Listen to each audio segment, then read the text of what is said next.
Shalom, salam sejahtera bagi kita semua. Kembali lagi dalam renungan harian kita. Mari Bapak Ibu kita memuji Tuhan dari Kidung Jemaat nomor 346, Tuhan Allah beserta engkau.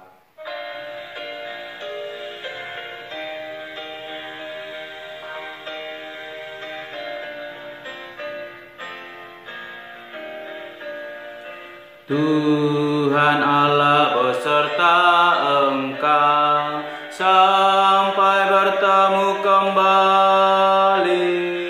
Kasih Kristus mengawali. Tuhan Allah beserta engkau sampai bertemu, sampai lagi kita bertemu. Sampai bertemu,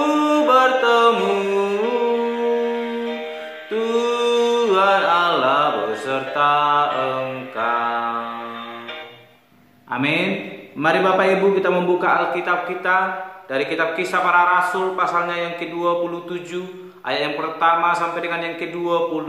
Demikianlah firman Tuhan dengan perikop Paulus berlayar ke Roma. Setelah diputuskan bahwa kami akan berlayar ke Italia, maka Paulus dan beberapa orang tahanan lainnya diserahkan kepada seorang perwira yang bernama Julius dari pasukan Kaisar. Kami naik ke sebuah kapal dari Adramitium yang akan berangkat ke pelabuhan-pelabuhan di sepanjang pantai Asia, lalu kami bertolak. Aristarkus, seorang Makedonia dari Tesalonika, menyertai kami. Pada keesokan harinya kami singgah di Sidon. Julius memperlakukan Paulus dengan ramah dan memperbolehkannya mengunjungi sahabat-sahabatnya supaya mereka melengkapkan keperluannya.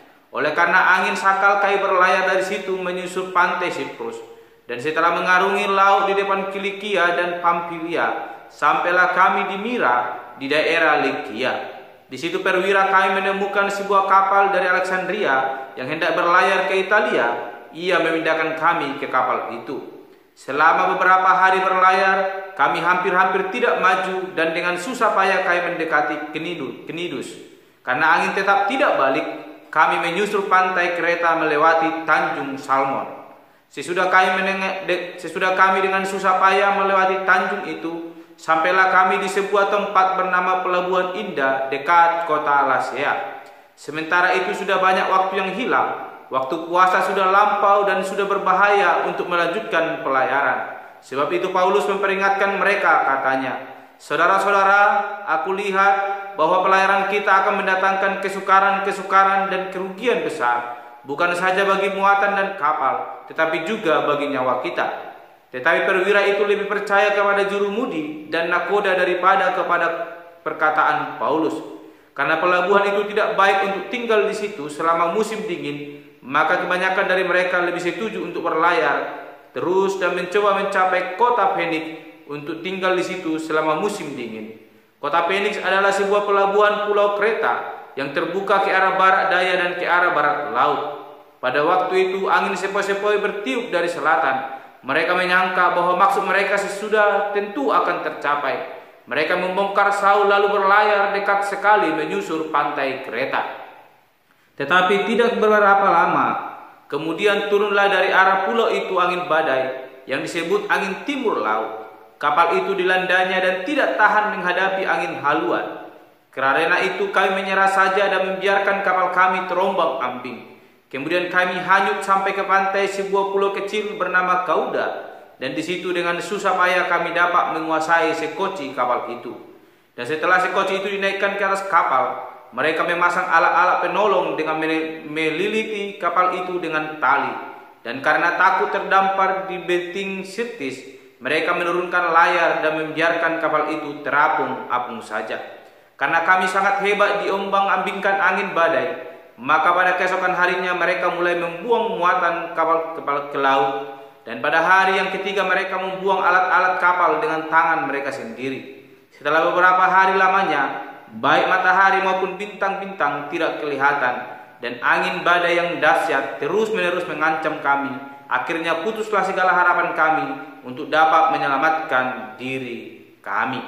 Amin. Bapak Ibu saudara yang terkasih dalam nama Tuhan Yesus Kristus, kita kembali merenungkan firman Tuhan dari kitab Kisah Para Rasul pasal yang ke-27 ayat yang pertama sampai dengan yang ke-20, dan saya memberikan tema bagi kita, Allah beserta kita. Sekali lagi, Allah beserta kita.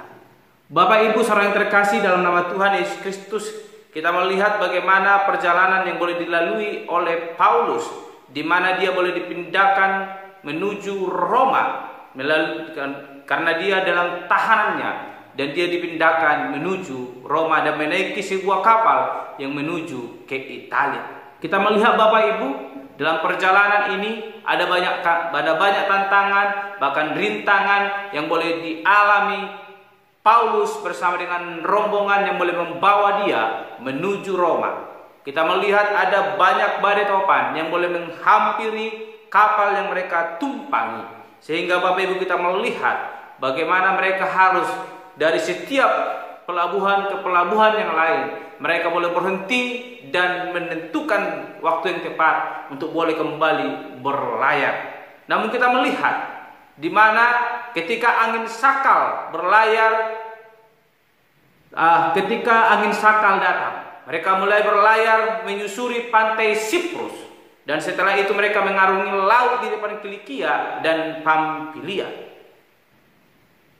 Dan perwira menemukan bahwa sebuah kapal dari Alexandria yang hendak berlayar ke Italia, dan Paulus bersama dengan rombongan yang lain yang akan menuju ke Roma dipindahkan ke dalam kapal tersebut, dan mereka mulai berlayar Bapak Ibu. Namun tengah-tengah proses perjalanan mereka berlayar menuju tempat tujuan mereka, Paulus memperingatkan mereka. Kita melihat di ayat ke-9, sementara itu sudah banyak waktu yang hilang, waktu puasa sudah lampau dan sudah berbahaya untuk melanjutkan pelayaran. Sebab itu Paulus memperingatkan mereka, katanya, saudara-saudara, aku lihat bahwa pelayaran kita akan mendatangkan kesukaran dan kerugian besar, bukan saja bagi muatan dan kapal, tapi juga bagi nyawa kita. Paulus memperingati supaya proses mereka berlayar dihentikan sejenak dan mereka boleh tinggal di mana tempat mereka pada waktu itu sedang singgah. Namun kita melihat bagaimana perwira itu tidak percaya kepada peringatan yang diberikan oleh Paulus. Dia lebih percaya kepada jurumudinya dan memilih untuk boleh terus melanjutkan pelayaran mereka menuju ke setiap pelabuhan-pelabuhan yang akan mereka coba untuk capai, yaitu kota Phoenix, untuk tinggal di situ selama musim dingin. Namun kita melihat Bapak Ibu, Paulus yang telah diurapi, yang telah penuh dengan kuasa, ketika dia berbicara Allah beserta. Ketika dia boleh berbicara, maka penyertaan Tuhan boleh menyertai. Namun kita melihat perwira itu tidak mendengarkan himbauan daripada Paulus. Dan apa yang terjadi Bapak Ibu ketika dia tidak mendengarkan nasihat bahkan himbauan daripada Paulus?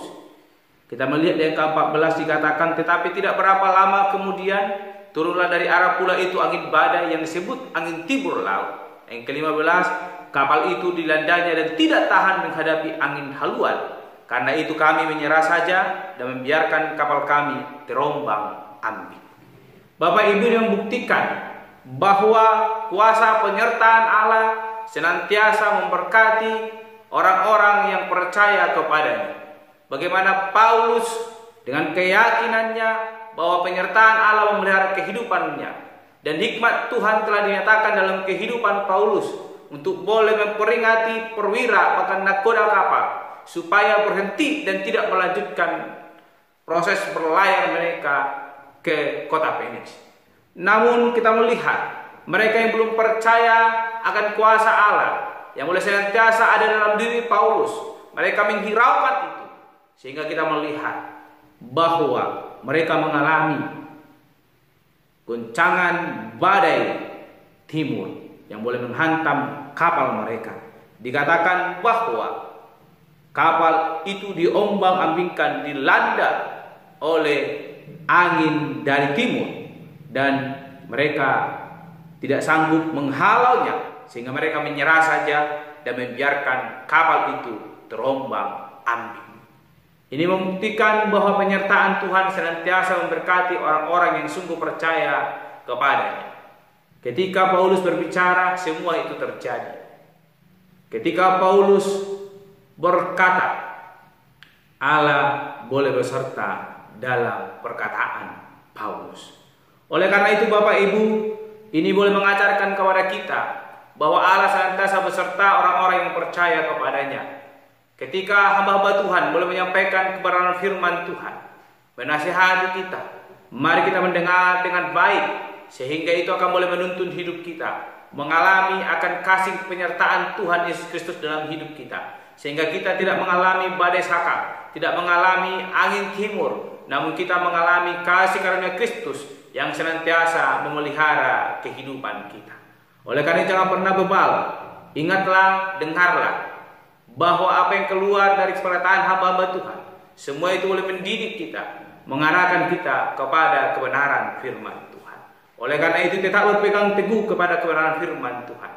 Bukan karena hamba Tuhan itu hebat berbicara, namun kita fokus kepada kebenaran firman Tuhan, sebab dia akan menuntun hidup kita, langkah kita mengalami kasih karunia daripada Tuhan Allah. Sebagaimana pujian kita tadi berkata, bahwa Tuhan Allah beserta kita dimanapun dan kapanpun, maka anugerah Tuhan akan memimpin kehidupan kita. Biarlah penyertaan Tuhan yang memelihara kehidupan kita. Sekalipun mungkin kita mengalami kebimbangan, tapi ingatlah, percayalah bahwa anugerah Tuhan memelihara kehidupan kita. Amin. Mari kita berdoa. Bapa Surgawi, kami kembali bersyukur untuk perenungan hari ini yang mengajarkan kami untuk senantiasa terus percaya kepada Tuhan Allah. Boleh senantiasa hidup dalam kebenaran firman Tuhan Allah, sehingga kami boleh mengalami penyertaan yang daripada Tuhan Allah, sebagaimana yang dialami oleh Paulus. Ketika Paulus sungguh percaya kepada Tuhan Allah, anugerah Tuhan boleh memberkati menyertai kehidupan Paulus. Tuhan tuntun hidup kami, sehingga hidup kami senantiasa terus mengandalkan Tuhan Allah, apapun yang boleh kami alami dalam setiap kehidupan kami. Terpuji Engkau ya Bapa. Lalu Tuhan kami berdoa dan untuk renungan pada hari ini. Haleluya. Amin. Shalom Bapak Ibu. Tuhan Yesus memberkati.